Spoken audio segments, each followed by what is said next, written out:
Before starting, subscribe my channel and click on bell icon. So let's start with the structure of pistil. Students, what is pistil? Actually, pistil is also known as carpel or gynoecium. This is the female reproductive part of the flower, and it is very important because the pollen grain is going to come and shed on this part of flower only, and then only fertilization can be possible. As we have discussed about the structure of stamen, we will discuss here about the structure of female gamete, that is carpel or pistil. But before that, one thing I want to explain you, that see students, in flowers sometimes what happens, the number of carpel may be vary. In some flower the carpel is single in number, or we can say if any flower is having single carpel present, then it is known as monocarpellary. And if in any flower more than one carpel is present, then it is known as multicarpellary. So we can divide plants or flower into two types on the basis of the number of carpels present in the flower. So monocarpellary and multicarpellary. Now what happened in this multicarpellary condition? Two conditions can be possible. Two terms are there, that is syncarpus and apocarpus. Now what is syncarpus? Syncarpus means, as I said to you, that carpels are more than one, means now what happened when these carpels are fused together. जब ये carpel क्या होंगे, आपस में fuse होंगे, उस condition को हम क्या बोलेंगे, सिनकार्पस कंडीशन कहेंगे. And example can be very well known example China rose. Hibiscus में आपने देखा होगा कि ऊपर की तरफ जो उसका स्टिग्मा जो होता है वो निकला हुआ होता है, तो वो उसमें वो जो एक्चुअली में वो फ्यूज्ड का एग्जाम्पल होता है, उसे हम कहते हैं सिनकार्पस. सिनकार्पस कंडीशन कहलाती है. और इसमें जो पैपावर फैमिली के, एक्चुअली में पैपावेरेसी फैमिली के जो मेंबर्स होते हैं वो आते हैं सिनकार्पस कंडीशन में. ठीक है. Now apocarpous means where these carpels are not at all fused together. They means जहाँ पर क्या होगा, जो कार्पल्स होंगे वो आपस में फ्यूज नहीं होंगे. तो इसका एग्जाम्पल हमारा क्या है, माइशेलिया है. ठीक है. अब देखो एक्चुअली में आपकी एनसीईआरटी में इन टर्म्स को एक्सप्लेन किया हुआ है. मोनोकार्पलरी है, मल्टीकार्पलरी, सिनकार्पस और एपोकार्पस. और वैसे भी जब हम 11th क्लास में आपने पढ़ा होगा, जब हम किसी भी फैमिली को या फ्लावर को डिस्क्राइब करते हैं तो हम उसमें उसके पिस्टल के बारे में बताते हैं कि सिनकार्पस है या एपोकार्पस है. तो दीज टर्म्स तो यू मस्ट क्लियर होनी चाहिए, ये वाली टर्म्स है ना. तो ये जो चीज़ थी आपको समझ में आनी चाहिए. नेक्स्ट इज, अब हम एक बार इसका स्ट्रक्चर देख लेते हैं कि what are the structures present in the pistil और carpel. See student, also known as gynoecium. इसे हम और क्या कहते हैं, गाइनोइशियम भी कहते हैं. अब देखो इसमें, इस गाइनोइशियम में एक्चुअली में मेन 3 पार्ट होते हैं. ये ऊपर वाला जो स्ट्रक्चर आपको दिखाई दे रहा है, एक्चुअली में ये तो मैंने इसको पेंटा कार्पलरी वाले कंडीशंस को, स्टिग्मा को बनाया हुआ है, जो अपना अपने को ऐसा मोस्टली हिबिस्कस में दिखाई देता है. ठीक है. और ये नॉब लाइक स्ट्रक्चर भी हम इसको कह सकते हैं. तो that is what, this is stigma. And then this is the stalk like structure. ये जो स्टॉक लाइक आपको फिलामेंट लाइक स्ट्रक्चर दिखाई दे रहा है वो क्या है, स्टाइल है. और इसके नीचे यहाँ पर जो सैक लाइक आपको स्ट्रक्चर दिखाई दे रहा है, जो कि थैलेमस के ऊपर लोकेटेड है, वो क्या कहलाता है, ओवरी कहलाती है. ठीक है. तो वेरी सिंपल स्ट्रक्चर, पिस्टिल का स्ट्रक्चर हमको समझ में आता है. ठीक है. और पोलन ग्रेन जो होता है ना, पोलन ग्रेन जब आता है तो वो यहीं इसी स्टिग्मा के ऊपर शेड होता है, और फिर यहीं से वो अंदर एंटर करता हुआ यहाँ जाके इस ओवरी के अंदर एग के साथ में फ्यूज होता है. अच्छा, लेकिन जब हम एग की बात कर रहे हैं तो वो है कहाँ प्रेजेंट. एक्चुअली में देखो स्टूडेंट्स, आपको मालूम है, अगर ये हमारी इसकी फ्लावर की ओवरी है. ठीक है. इस फ्लावर की ओवरी जो है, इस ओवरी के अंदर एक ये जो है कैविटी प्रेजेंट है. एक्चुअली में ये हम इसे बोलेंगे ओवेरियन कैविटी, ठीक है। अब इस ओवेरियन कैविटी को ही एक्चुअली में हम यहाँ पर इसे बोल सकते हैं प्लेजेंटा। हम इस कैविटी को क्या कह सकते हैं, प्लेजेंटा कह सकते हैं, ठीक है। अब इस प्लेजेंटा से अटैच्ड क्या होते हैं, एक्चुअली में ओव्यूल्स प्रेजेंट होते हैं।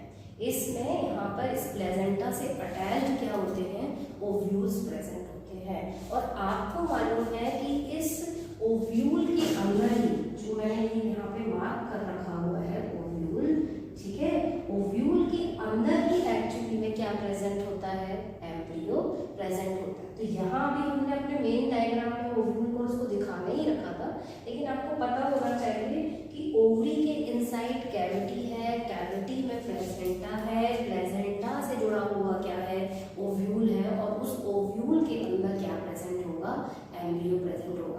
और ये आपको मैंने पहले भी बताया था कि ओव्यूल ही होता है जो किसमें कन्वर्ट होता है, बाद में सीड में कन्वर्ट होता है, ठीक है। तो ये तो हमारा क्या हो गया, स्ट्रक्चर हो गया। अब क्या होता है कि प्लांट में क्या होता है, फ्लावर में ओव्यूल भी क्या होते हैं, नंबर ऑफ ओव्यूल्स होते हैं। किसी सीड में आपको, जैसे फ्लावर में आपको मिलेंगे कि जो ओव्यूल्स का नंबर होता है वो सिंगल होता है, ठीक है, सिंगल ओव्यूल। जैसे कि मैंगो सबसे अच्छा एग्जाम्पल, आपको उसमें कैसा ओव्यूल जो होगा वो कैसा दिखेगा, सिंगल मिलेगा। सीड एक ही मिलता है ना, ऐसे याद रखो, सीड का नंबर क्या है, एक है, तो इसका मतलब क्या हुआ कि सिंगल ओव्यूल है। अब देखो पपाया का एग्जाम्पल ले लो, वाटरमेलन का एग्जाम्पल ले लो, तो उसमें क्या है, सीड्स का नंबर ज्यादा है, इसका मतलब क्या हुआ कि वहां पे ओव्यूल्स, नंबर ऑफ ओव्यूल्स भी क्या है, ज्यादा है, ठीक है। तो इस तरीके से ओव्यूल का नंबर भी वेरी करता है प्लांट टू प्लांट। तो ये हमारा क्या हो गया, स्ट्रक्चर ऑफ पिस्टल और कार्पल हो गया, ठीक है। अब यहाँ देखो स्टूडेंट्स, मैंने यहाँ पर एक डायग्राम ड्रॉ कर रखा हुआ है, ये है एलएस ऑफ मैगास्पोरेंजियम। एलएस ऑफ मैगास्पोरेंजियम मतलब हमारा ओव्यूल, यहाँ पे जो हमें ओव्यूल मिला हुआ है उसी का एलएस यहाँ पे हमने ड्रॉ कर रखा हुआ, ठीक है। अब देखो इस डायग्राम को एक्चुअली में थोड़ी सी प्रैक्टिस की जरूरत है, बट अगर आप इसको डायग्राम को बीच से ड्रॉ करना स्टार्ट करो, बीच में आप पहले इसका ये वाला पार्ट बनाओ गोल वाला, फिर इसके बाद में ये इंटेगुमेंट वाला पार्ट बनाओ, और फिर इसको सर्कुलर लेते हुए आप नीचे लेके जाओ, तो आपको पूरा स्ट्रक्चर बनाने में आसानी हो जाएगी। अच्छा चलिए अब अपन इसके पार्ट्स को डिस्कस कर लेते हैं, लेट्स डिस्कस। देखो इनर, यहाँ पे you can see here that one stalk like structure is there, that is what, funicle. Actually में ये फ्यूनिकल है क्या, अभी मैंने आपसे क्या कहा कि यहाँ पर क्या था, प्लेजेंटा था, और इस प्लेजेंटा से अटैच्ड क्या है, ओव्यूल्स हैं। तो इस प्लेजेंटा से अटैच होने के लिए जो छोटी सी स्टॉक लाइक स्ट्रक्चर है वही क्या है, ये फ्यूनिकल है। यहाँ पर क्या है, ये फ्यूनिकल है। अब ये जो स्टॉक लाइक स्ट्रक्चर है फ्यूनिकल, और ये जो हमारा मेन पार्ट ओव्यूल है, ठीक है, ये दोनों आपस में इस एक पर्टिकुलर पॉइंट पर क्या है, जुड़े हुए हैं, ठीक है। इस पर्टिकुलर पॉइंट पर जुड़े हुए जहां से अपना ओव्यूल जो है फ्लावर का, वो इस फ्यूनिकल से अटैच्ड है, that region is known as what, hilum. ये क्या कहलाता है, हाइलम कहलाता है। अब ये हमारा क्या है, ये हमारा मेन जो है ओव्यूल है या मैगास्पोरेंजियम है। इसमें आप देखो बेटा, यहाँ पर हमारे पास में जो आउटर वाला ये जो कवरिंग है, ठीक है, ये देखो ये आउटर वाली ये जो कवरिंग है that is what, outer integument, ठीक है। आउटर के जस्ट अंदर वाली है वो क्या है, इनर है। देखो ये वाली आउटर है, ये वाली क्या है, इनर इंटेग्यूमेंट है, ठीक है। इसके बाद में आप देखो, इसके अलावा यहाँ पर आप अगर ध्यान दीजिए तो यहाँ पर ये वाली जो कवरिंग है आ रही है इनर इंटेग्यूमेंट वाली, जहाँ पर लास्ट में ये वाला पार्ट जो है, ठीक है, ये जो ओपन है, एक्चुअली में इसने कवरिंग में क्या किया हुआ, पूरे को कवर कर रखा हुआ है, लेकिन लास्ट वाला पार्ट क्या है, ओपन है, उसने उसको कवर नहीं किया हुआ है, दैट पार्ट इज एक्चुअली में माइक्रोपाइल। वो क्या कहलाता है, माइक्रोपाइल कहलाता है। और ये ओपन क्यों है, एक्चुअली में जब पोलन ट्यूब बनेगी ना, तो वो पोलन ट्यूब एंटर कहाँ से करेगी, वो यहीं से एंटर करेगी, ठीक है। मेल गैमेट जो होगा, जब वो अंदर जाके एग के साथ में फ्यूज होगा, तो वो यहीं से एंटर करेगी पोलन ट्यूब, और उसकी हेल्प से वो फ्यूज करेगा। तो ये क्या कहलाएगा, माइक्रोपाइल रीजन कहलाएगा, ठीक है। अच्छा अब अंदर की तरफ वाला जो पार्ट है वो एक्चुअली में आप देखो यहाँ पे जो मैंने डॉट्स बना रखे हुए हैं, this is a group of cell, mass of cell that is known as nucellus. अब अभी हम न्यूसेलस का डेवलपमेंट यहाँ पढ़ने वाले हैं कि आगे क्या होता है, लेकिन फाइनली यहाँ पे इस न्यूसेलस के बाद में फाइनली हमारे पास में एक एम्ब्रियो सेल फॉर्म हो जाता है। ठीक है, अभी देखो मैं आपको पूरा डेवलपमेंट बताऊंगी कि न्यूसेलस से एम्ब्रियो सेल कैसे बना, लेकिन जब आप डायग्राम ड्रॉ करते हैं, अगर आपको एग्जाम में क्वेश्चन आता है कि मेगास्पोरेंजियम या ओव्यूल का डायग्राम ड्रॉ करो, तो आप इस तरीके से डायग्राम को ड्रॉ करोगे। ठीक है, अच्छा अब देखो यहाँ पर ये जो लोअर वाला रीजन है ना, ये जो माइक्रोपाइल के पास वाला रीजन है, इसे हम क्या बोलते हैं, माइक्रोपाइलर पोल कहते हैं। क्या कहते हैं, माइक्रोपाइलर पोल कहते हैं। एक्चुअली में क्या होता है स्टूडेंट्स, ये जो न्यूसेलस की हम बात कर रहे हैं, मास ऑफ सेल्स की, ये ग्रुप ऑफ सेल्स है। ठीक है, अब इन्हीं में से कुछ सेल्स क्या होते हैं, डिवाइड होते हैं और डिफरेंट डिफरेंट फंक्शंस को परफॉर्म करते हैं, जिसमें से कुछ सेल्स जो होते हैं वो इस माइक्रोपाइलर पोल की तरफ भी प्रेजेंट होंगे, ऑब्वियसली होंगे प्रेजेंट। तो अभी हम उनका फ्यूचर डिस्कस करते हैं कि उनके साथ में बाद में क्या होता है। ठीक है, और इसके अलावा यहाँ पर लास्ट में आप देखो इस माइक्रोपाइलर पोल के जस्ट अपोजिट में जो उसके फ्रंट में है, दैट इज व्हाट, चैलेजल पोल। इसको हम क्या बोलते हैं, चैलेजल पोल कहते हैं। ठीक है, तो यहाँ पे अगर स्ट्रक्चर को एक्सप्लेन करने की बात आए तो आपको सारी चीजें क्लियर हो गई, किसका क्या क्या चीज है। देखो इंटेगुमेंट्स का फंक्शन क्या है, obviously it helps in the protection of embryo. ठीक है, इंटेगुमेंट्स, फ्यूनिकल क्या कर रहा है, अटैचमेंट का काम कर रहा है। हाइलम क्या कर रहा है, ओव्यूल को और फ्यूनिकल को अटैच करने का काम कर रहा है। ठीक है, न्यूसेलस का काम क्या है, न्यूसेलस जो है ग्रुप ऑफ सेल्स है, वो अल्टीमेटली एक्चुअली में मेगास्पोर को या जो हमारे एम्ब्रियो है उसको क्या करेगा, राइज करेगा। तो this is about the structure of ovule, that is megasporangium, LS of megasporangium है ये। ठीक है, अच्छा अब देखो इसके बाद में मैं आपसे कह रही थी कि यहाँ पे न्यूसेलस का फ्यूचर क्या होगा, एक्चुअली में एम्ब्रियो बना कैसे। हमारा नेक्स्ट टॉपिक क्या है, मेगास्पोरोजेनेसिस। जैसे हमने वहाँ पर माइक्रोस्पोरोजेनेसिस पढ़ा था, माइक्रोस्पोर का डेवलपमेंट, यहाँ पे क्या होगा, मेगास्पोर का डेवलपमेंट होगा। अब होता क्या है, मैंने आपसे क्या कहा, माइक्रोपाइलर पोल पर न्यूसेलस के जो सेल्स होंगे ना, ये जो सेल्स होंगे उनमें डिफ्रेंशिएशन होगा। क्या होगा, डिफ्रेंशिएशन होगा।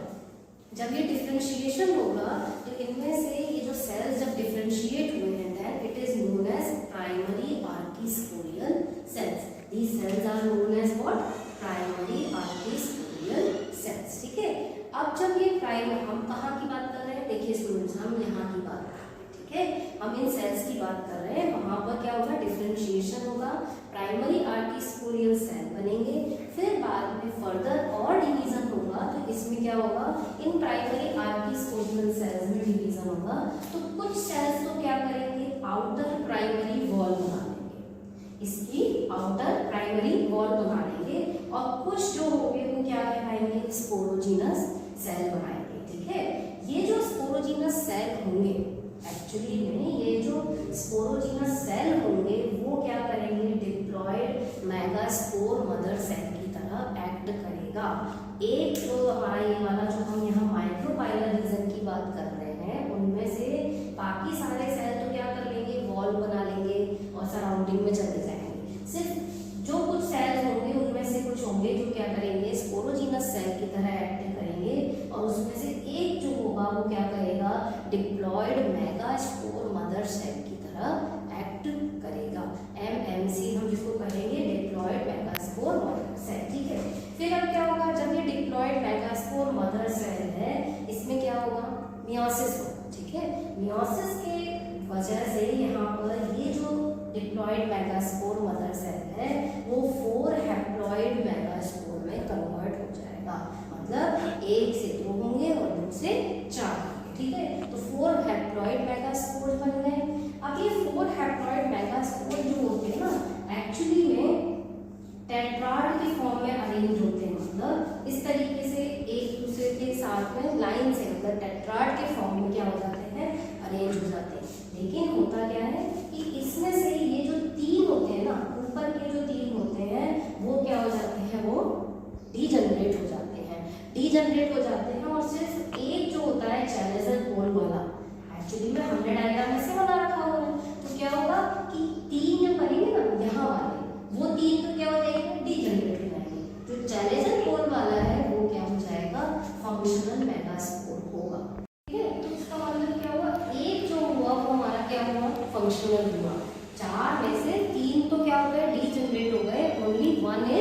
फंक्शनल। तो ये जो फंक्शनल वाला है मेगास्पोर, इसका भी क्या होगा, फर्दर डेवलपमेंट होगा, फर्दर वो क्या करेगा, डेवलप करेगा। लेकिन what is megasporogenesis? Megasporogenesis means यहाँ हमारा जो न्यू सेल से माइक्रोपाइलर कोर से हमारा जो यहाँ पर ये one channel functional megaspore form हुआ है, यहाँ तक का प्रोसेस। या आप ये भी कह सकते हैं कि मेगास्पोर मदर सेल से मेगास्पोर का बनना, ठीक है, मेगास्पोर मदर सेल से मेगास्पोर का बनना तक के जो प्रोसीजर है that is known as megasporogenesis. ठीक है, तो ये जो हमारा ये क्या है, मेगास्पोरोजेनेसिस हो गया। तो स्टूडेंट्स यहाँ तक का तो हमारा यही है, लेकिन अभी हम नेक्स्ट वीडियो में, in our next video what we will discuss, अभी हमारा ये मेगास्पोर जो है वो प्रिपेयर नहीं हुआ, that is not female gametophyte, उसने अभी एम्ब्रियो सेट नहीं बनाया है। तो अभी हमें क्या पढ़ना पड़ेगा, अभी हमें पढ़ना पड़ेगा that how this megaspore is develop, वो मेगास्पोर डेवलप कैसे हो रहा है, मींस एम्ब्रियो सेट का development we have to discuss. So in our next class we will discuss about the development of embryo set. So students, if you like my content, please like my channel or video and then subscribe my channel. So thank you so much.